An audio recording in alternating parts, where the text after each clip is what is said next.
Sirens shattered the calm 6 police cars swarmed my front yard like it was a crime scene. A unicorn birthday cake floated face down in the pool. Then came the bullhorn. This is a serious HOA violation. Disperse immediately. On a folding chair stood Victoria Hayes. 30, navy blazer clipboard like a weapon. Eyes burning with fanatic fire. Her target, my daughter's 12th birthday party. Neighbors watched. Kids cried. Cameras rolled. But what no one knew, this wasn't just about noise complaints. Federal agents were watching.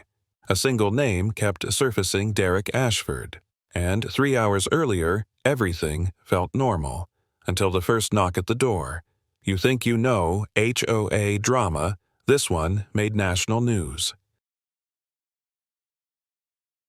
That morning, I hung streamers across the fence mint green Lila's favorite. Same shade she painted her bedroom after her final chemo. I adjusted the LED lights around the pool, added floaties shaped like flamingos and slices of pizza. Lila giggled from her lawn chair wearing oversized sunglasses and the ugliest sun hat on earth, absolutely owning it. It was the first birthday we weren't sure we'd ever get to celebrate, so I went over the top. Her entire oncology team came. Neighbors who brought meals during our worst months showed up with gifts. Her math teacher baked a cake shaped like a DNA helix, still not sure why, but it made her laugh. For one perfect hour, the house was full of joy. Real, healing joy. And from her second-story window, Victoria watched it all, jaw clenched, taking notes, like she was planning a war. Because she was. Victoria stood behind her upstairs window like a gargoyle, arms crossed, mouth twitching in disgust. I caught her watching as I handed Lila a cupcake tower shaped like a castle. She didn't blink, just stared. 15 minutes later, she was outside pacing the sidewalk with her clipboard like a parking inspector. I heard her muttering numbers under her breath. She walked the perimeter of my property holding a measuring tape like a sheriff drawing a weapon. Then she snapped a photo of our recycling bins. Then another of our guests' shoes by the back door. Then she yelled toward the fence, "Noise restrictions start at 4 p.m. That's in exactly 1 hour." Nobody responded. She scribbled faster. Lila looked up from the pool and asked, "Why does that lady hate fun?"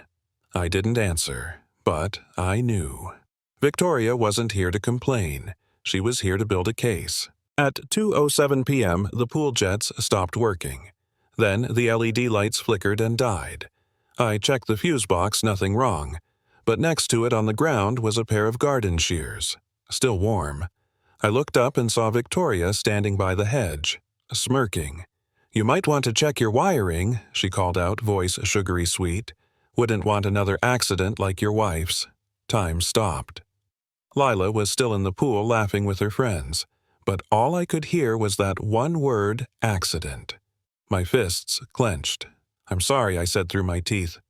"What did you just say?" She smiled wider. "Oh, nothing. Just a neighborly warning. You really should invest in better equipment." Then she turned, made a show of opening a folder pages labeled Compliance Violations. That was the moment I realized Victoria didn't just want our party shut down. She wanted us gone. I emailed the HOA right after Victoria's threat. I attached photos, timestamps, even footage from my doorbell cam showing her near the fuse box. No reply. An hour later, I tried logging into the HOA resident portal. My account was locked. Then came the letter. Folded neatly in my mailbox, no stamp, hand-delivered. Signed by the HOA Compliance Committee, accusing me of intentional misuse of neighborhood resources and warning of further legal escalation. But here's the thing I know every member of that committee. Except one. Victoria's new friend Ken Masters, who had just moved in 3 weeks ago and somehow already held voting power on HOA decisions. Turns out he owns 5 properties in our neighborhood, all managed under LLCs tied to Victoria's family trust. The message was clear. This wasn't a coincidence. She had built herself a little army, and I had just stepped onto her battlefield. That night, just after 10 p.m., someone pounded on my front door. Not knocked, pounded. I opened it to find Victoria on my porch, arms crossed, flanked by Ken and another man I didn't recognize, tall, stocky, tattooed neck. "Your pool lights are violating HOA ambient lighting codes," she said flatly. "You have 24 hours to correct it." Ken cracked his knuckles like some B-movie henchman. The third guy just stared at me, expression blank but intentional. I looked past them and noticed their truck idling with its headlights aimed directly at Lila's bedroom window. "You're bringing muscle now?" I asked. Victoria leaned in close. "This is about preserving neighborhood integrity, Mr. Walker. You either comply, or we escalate." Then she tapped her clipboard and walked off. Ken lingered a second longer. "Hope your daughter sleeps through bright lights," he said. "Or maybe she's used to hospitals." I slammed the door and locked every window. The next morning, my phone exploded with texts. "Hey, is everything okay at your place? Are you being investigated? Why's your address on the HOA alert feed?" I checked the HOA group page.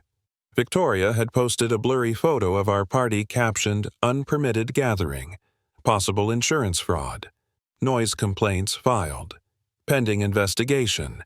She'd also uploaded a short video clearly edited where Lila is laughing in the pool, while a neighbor yells about unbearable noise, except that neighbor had never said those words. It was dubbed fake audio. Dozens of comments poured in disgusting. They're abusing HOA leniency. Where's CPS in this? Victoria wasn't just documenting us anymore. She was smearing us, and it was working. By noon, 3 guests had called to say they wouldn't be coming to the party. One of them was Lila's favorite nurse. She didn't want to cause trouble. I caught her by the fence again mid-afternoon, pretending to trim hedges that weren't hers.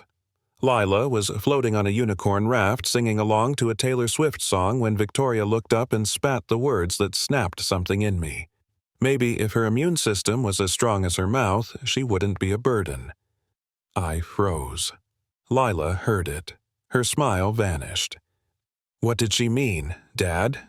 I walked to the fence. Jaw tight. "You talk to my daughter again, I call the cops." Victoria tilted her head. "Oh, please. I'm just observing how taxpayer-funded sob stories manipulate neighborhood standards." Then she laughed. Ken stood behind her, arms folded like backup muscle. "You're not the only family with problems, you know," she added. "But most of us don't flaunt them with pool parties."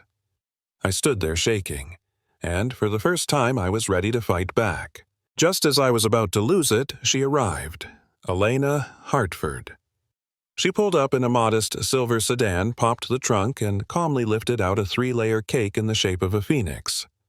"Sorry I'm late," she smiled. "Lila still likes strawberry, right?" Lila's eyes lit up. She ran to hug her. Elena wasn't just Lila's oncologist, she was our lighthouse during the storm. The woman who sat with me at 2 a.m. when Lila's fever wouldn't break. The one who taught Lila to breathe through chemo pain like a warrior. But today she seemed sharper. Dressed like always, casual warm, but her eyes scanned Victoria's house like she already knew its blueprint. She greeted guests, handed me a sealed envelope, and whispered, "Jackson, don't worry. You're not crazy, and you're not alone." Then she smiled wider. "I came for the party, and maybe something else." By 2:35 p.m., the water turned cloudy. A weird, grayish tint spread from the deep end like dye in a science experiment. Kids started climbing out coughing. One boy said it stung his eyes. I rushed over, dipped my hand in, and smelled it. Chlorine mixed with something acidic. I sprinted to check the backyard cam. There it was. Just 15 minutes earlier, Victoria had reached over the fence with a clear jug and poured something straight into our pool. She even looked up and smiled at the camera. Caught red-handed. I sent the footage to the HOA board immediately. The response: "This footage is inconclusive. The woman in the video is not identifiable. Pool maintenance is the homeowner's responsibility." I looked up. Victoria was sipping iced tea on her porch, wearing sunglasses and waving. And for the first time that day, I truly understood how deep her protection ran. I drove straight to City Hall with the footage on a flash drive. The clerk at Code Enforcement barely looked up. HOA disputes aren't under our jurisdiction, she said, already reaching for another file. But she's dumping chemicals into a pool where kids are swimming. Sir, she cut in, you'll need to file that through your HOA compliance liaison. Guess who the liaison was, Ken? Of course. When I got home, there were 2 citations taped to my door. Improper lawn edging. Unapproved party signage. Victoria had struck again. That night, my mailbox was bent backward like someone had tried to rip it off. No witnesses, no help, and the HOA silent. Even the neighbors had started pulling away hesitant Wave's eyes, avoiding mine. Victoria wasn't just isolating us, she was dismantling us, one petty violation at a time. By 3:58 p.m., the party was in full swing again. Lila was laughing with her nurses near the cake, and for a moment I let myself believe maybe, just maybe, we could reclaim this day. Then I heard the bullhorn. Attention. This event is in direct violation of Section 4.3 of the Neighborhood Code. Victoria stood on the sidewalk, bullhorn in one hand, clipboard in the other, and an orange vest that said HOA Enforcement, which I'm 99% sure she printed at home. She shouted legal jargon no one understood while Ken and 2 other HOA volunteers fanned out across the property line, snapping photos like paparazzi on meth. Neighbors poked their heads out. Kids stopped playing. The air changed. This wasn't about noise. It was about domination. Lila looked up at me confused. Dad? Are we in trouble? I looked at Victoria. No, sweetheart, I said. But she is. At exactly 4:12 p.m., the first cruiser rolled up. Then another, then 4 more. 6 police cars lined the streetlights, flashing like a raid was underway. Neighbors gathered like it was a parade. Some pulled out lawn chairs. Someone even started recording live on Facebook. Lila clung to my arm. Is this for us? I didn't answer. Victoria marched to the lead officer like she ran the precinct. I have documented 12 simultaneous violations, she barked, including unauthorized gatherings, noise amplification, and suspected health hazards. The officer, mid-40s, skeptical eyes flipped through her paperwork. His brow furrowed. Behind him, another officer scanned our backyard where children were eating cake and blowing bubbles. Ma'am, he said slowly, this looks like a birthday party. Victoria leaned in like she smelled blood. And I demand you shut it down immediately. Then the officer looked at me. Sir, can we speak privately?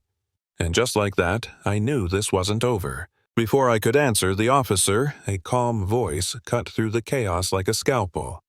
I'd like to report a false emergency call and the targeted harassment of a pediatric cancer survivor. Everyone turned. Elena stood tall at the edge of the patio, still holding a napkin, her voice level but commanding. The officers froze. Even Victoria blinked, momentarily thrown. I'm Dr. Elena Hartford, she continued, and I've been observing Ms. Hayes' behavior for 3 months as part of a federal investigation. Gasps. Phones came out. The crowd stirred. Elena stepped forward, pulled out a slim black folder, and handed it to the lead officer. Inside were transcripts, timestamps, and photos meticulously organized. Victoria's face drained. The officer looked back at her clipboard, then at Elena's evidence. Ma'am, he said slowly, we're going to need you to step back. And just like that, the momentum shifted. I stood frozen, still holding a half-melted popsicle, watching my daughter's birthday party become a live episode of Dateline. Elena's voice didn't waver. For the record, I've documented over 20 separate incidents of targeted harassment, including illegal surveillance defamation and threats involving a minor. Victoria laughed, but it was the wrong kind. Thin, hollow, desperate. You're bluffing. Elena pulled out her phone, tapped a few times. A recording played Victoria's voice, crisp and clear. He needs to learn what real loss feels like. I'll ruin his peace. Bit by bit. The crowd went still. Even the wind paused. Victoria turned red, then pale. That's fake, edited. But the officer was already reaching for his radio. I looked at Elena, stunned. You've been building a case? She gave me a small, tired smile. Jackson, you're not just a neighbor. You're evidence. The lead officer turned toward Victoria. Ma'am, are you aware you're currently named in an open federal case involving harassment, data misuse, and HOA abuse of power? Victoria's mouth opened, then closed. Elena continued her tone, clipped and precise. For the past 3 months, Mrs. Hayes has been under federal surveillance. Her pattern of targeting families dealing with illness, grief, or financial hardship is no longer anecdotal. It's systemic. Gasps rippled through the crowd. Lila clutched my hand tighter. I've submitted 17 audio files, Elena added, including one where she references 23 down and Walker makes 24. The officer raised an eyebrow. That true, Mrs. Hayes Victoria's voice cracked. They're twisting everything I was protecting the neighborhood, but the fear in her eyes said otherwise. This wasn't just a grudge anymore, it was a campaign, and we weren't her first victims, just her last. Victoria didn't retreat. She stepped forward, eyes blazing, yanked the bullhorn from Ken's hand and screamed into it, "You think this is over? I've got witnesses too." Ken flanked her again. So did the tattooed guy from last night, now wearing mirrored sunglasses and a smirk. 3 more men appeared from the sidewalk. All HOA volunteers, all standing on my lawn. They weren't neighbors, they were backup. Turn off the music. Clear the yard. Now. Victoria barked. Lila clutched my side. Trembling, then she pointed and whispered, "Dad, they're filming the kids." I looked, one of them was. Holding a phone, aiming at children, zooming. That's when something inside me snapped. I stepped forward, fists balled. "Get off my property." Victoria smiled. "Or what? You'll hit a compliance officer. No more warnings. No more diplomacy." This wasn't a HOA dispute. It was psychological warfare. Detective Reese, the calm officer with the skeptical eyes, held Victoria's clipboard now. He flipped through the pages pen in hand and read aloud, Violation 3.7a. No more than 6 guests per household during daylight hours. He glanced up. "Ma'am, this doesn't exist." Victoria stammered. "It's an interpretive clause." He kept reading. Violation 9.112. Amplified laughter beyond 70 decibels. Seriously. Ken shifted uncomfortably. The camera guy put his phone away. Violation 11.4. Emotional excess that threatens neighborhood tranquility. What is this? Orwell. The neighbors began to murmur. Someone laughed. Reese folded the papers. Half of these are fabricated. The other half misquoted. Victoria's face flushed beet red. They're real enough. This family's chaos is destroying our standards. Reese tilted his head. Or maybe... You're just inventing standards to justify your obsession. For the first time all day, Victoria had no comeback. Only silence. Then, from behind me, a voice, soft but steady. I have proof, too. Lila. She stepped forward, still in her swimsuit, holding her little phone like it was a badge of honor. "Hi," she said to Detective Reese. "I made a list." He knelt beside her. "A list," she nodded. Of all the times Mrs. Hayes was mean, not just to us, but to other families. She opened her notes app. Dates, names, screenshots, quotes. She pointed. The Millers left after their car was spray-painted. The Chins were reported for unauthorized grilling. Mrs. Johnson started crying every day after HOA meetings. Victoria's mouth opened, horrified. And last week, Lila continued. I heard her say, "Another problem family solved. 23 down, Walker makes 24. The crowd gasped. Reese stood slowly. "Mrs. Hayes," he said, voice ice cold. "How many problem families have you fixed exactly?" Victoria's face twisted into something unrecognizable. She didn't deny it. She didn't apologize. She pointed straight at Lila, voice sharp as broken glass. "You know what the real problem is, her. That sick little girl in your sob story." The crowd recoiled. "She's a walking sympathy scam. Everyone bends the rules because she had cancer, so what? That's not a license to lower property values. I stepped between them so fast I nearly knocked over a chair. You say, one more word I warned, and I swear Victoria didn't stop. She doubled down. She's why the Millers left, why the Chins packed up. People like her ruin communities. Detective Reese held up his hand, radio crackling. Ma'am, he said tightly, you're dangerously close to criminal harassment of a minor. But Victoria was already spiraling, and Lila. She didn't cry. She just looked up and said, You're not well. Elena stepped forward again, calm but colder now. She pulled a slim folder from her tote and handed it to Reese. Inside are documents showing that Mrs. Hayes accessed restricted medical databases using HOA credentials from her husband's company. Victoria stiffened. That's a lie. No, Victoria, Elena said quietly. It's a felony. Reese flipped through the papers. His brow furrowed. You used confidential medical data to target families, Elena continued. Families with disabled children, veterans with PTSD. You knew when they were vulnerable, then you struck. Victoria's voice cracked. I was helping the board, maintaining standards. You weaponized private trauma, Elena said, and you targeted my patient. She put her hand gently on Lila's shoulder. I watched you for 3 months, and I let you escalate, because I needed witnesses. Law enforcement, the community, all of them. Reese looked up, radio in hand. Dispatch, we need a federal liaison. Now. Victoria's mask finally cracked. She stood straighter, almost proud eyes gleaming with something dark and twisted. You're damn right I kept records, she snapped. Someone has to. This neighborhood was perfect before all these cases moved in. She jabbed her finger toward me. Your wife's death tragic.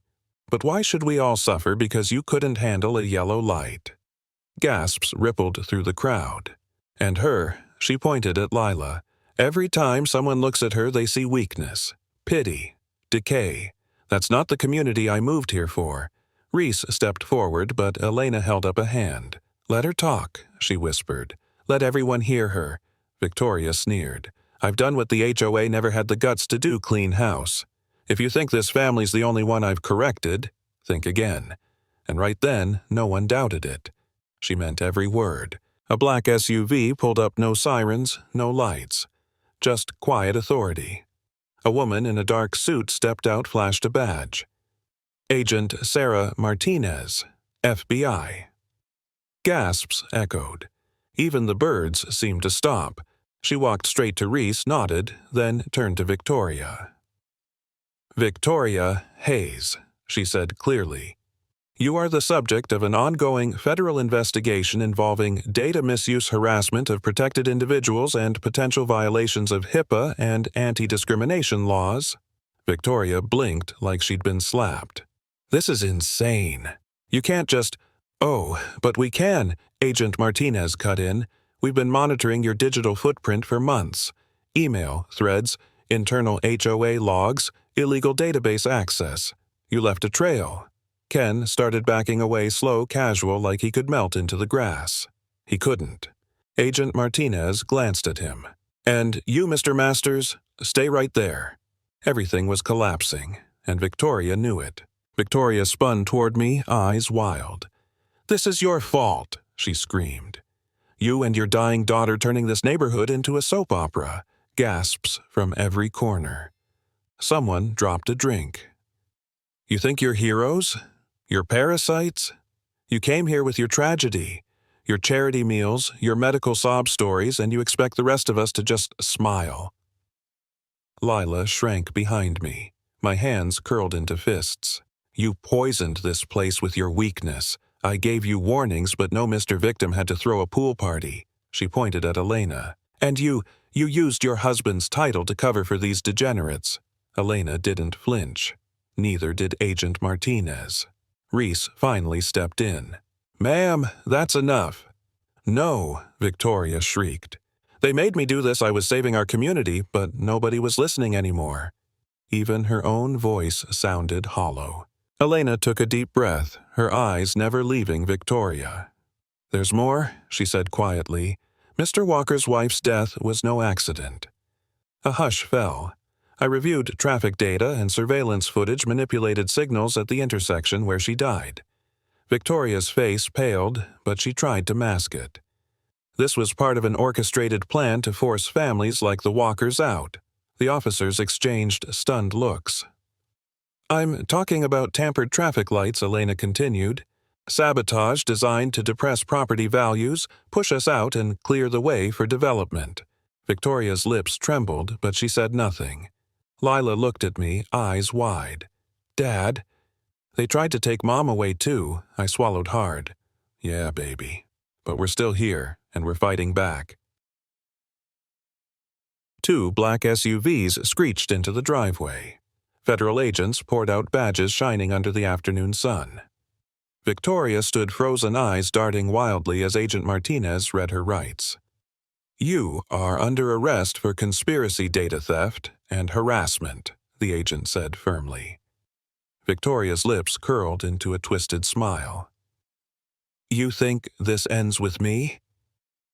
She turned to face Lila, eyes blazing with fury and something darker. "If my son hadn't died, if your family hadn't brought this sickness here, none of this would have happened." She lunged toward Lila with desperate rage stopped only by Detective Reese's quick tackle. "She's dangerous," Reese warned as they cuffed her. I held Lila tight, heart pounding. Victoria's final words echoed in the air. "You think you won? This is only the beginning." And just like that, the nightmare was far from over. After Victoria was taken away, silence fell over the neighborhood. I sat on the porch heart heavy but determined, watching Lila splash in the pool, the same pool where so much had happened. She looked up at me, eyes bright despite everything. "Dad, I'm not scared anymore." Her courage hit me like a wave. "I'm proud of you," I whispered, choking back tears. We held hands tight, 2 fighters against a storm. The community around us was still shaken, but for the first time I felt a shift. Neighbors started talking, apologizing, reaching out. This wasn't just our battle. It was everyone's fight to reclaim what was stolen to protect what mattered. And as long as Lila and I stood together, we'd never back down. Because sometimes hope is the strongest weapon. In the days that followed, the neighborhood began to change. People I barely knew started knocking on my door, offering help, support, even apologies. The HOA board was under investigation and new families moved into those empty ghost houses Victoria's allies once controlled. Lila's favorite nurse came back smiling wider than ever. Block parties replaced surveillance meetings. Kids played freely again, no fear in their eyes. The pain of betrayal lingered, but so did the resilience. Elena worked tirelessly behind the scenes pushing for legislation to protect families like ours. Governor Hartford publicly condemned the abuses. For the first time in a long time, our street felt like home again, and I realized, sometimes it takes a village to heal a broken family. Together, we were rebuilding more than lawns. We were rebuilding trust. Months later, a letter arrived. From Victoria. Her handwriting shaky, but the words clear. She confessed everything, her actions, the manipulation, the names of others involved. Derek Ashford was the mastermind, she wrote, a network of HOA guardians operating in 43 districts. Families like yours are targets nationwide. She begged for forgiveness but never took full responsibility. I was a pawn, she claimed, but I'm ready to help bring them down. Elena and federal agents reviewed the letter carefully. It opened a new chapter, one that extended far beyond our little neighborhood. The fight wasn't just local, it was systemic. And now, thanks to Victoria's words, the truth was finally unraveling. But as I folded the letter, I knew this story was far from over. Because when darkness runs deep, it takes time for light to reach it. And sometimes justice is only the beginning. This story isn't just about one family or one neighborhood. It's about how power, fear, and misunderstanding can harm even the most vulnerable among us. It's about the strength found in standing together even when the odds feel overwhelming. If there's one thing I hope you take away, it's this. Behind every headline, every conflict are real people with real struggles. And sometimes the hardest battles are fought not just in courtrooms but in our hearts and communities. Thank you for listening to our journey. If this story moved you, please hit the like button and subscribe to our channel. It helps us share more stories that matter. And if you've experienced something similar or have thoughts about justice, kindness, or resilience, please share them in the comments. Together, we can learn, heal, and build a more compassionate world. Because in the end, it's our shared humanity that truly matters.